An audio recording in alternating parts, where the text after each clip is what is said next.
Il bello dei partiti è confrontarsi fra i partiti, ma anche confrontarsi dentro il partito.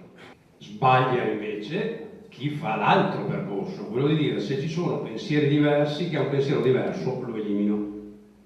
Parte da questa considerazione la chiamata di Flavio Tosi agli scontenti della Lega. Una chiamata nel giorno del passaggio dal volto storico del Carroccio Sandonatese a Forza Italia.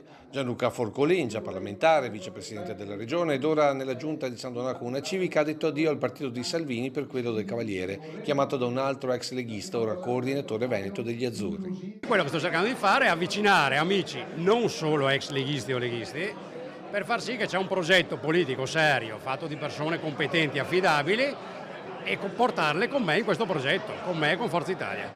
All'orizzonte però non solo leghisti, ma anche quella parte del Partito Democratico che non si riconosce nella linea Schlein o ai disillusi di Azione e Italia Viva, con l'idea nemmeno tanto nascosta di ricostruire di fatto la democrazia cristiana veneta, quella che per intenderci a San Donà aveva il 70% di consensi.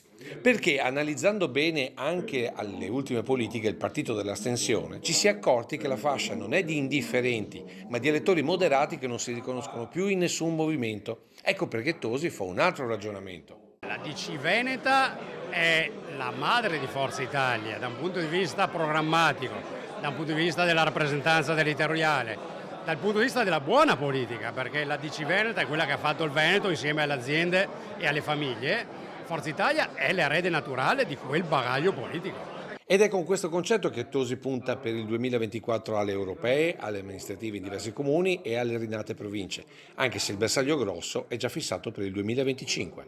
Se in Friuli c'è la Lega, se in Lombardia c'è la Lega, in Veneto non può esserci che Forza Italia.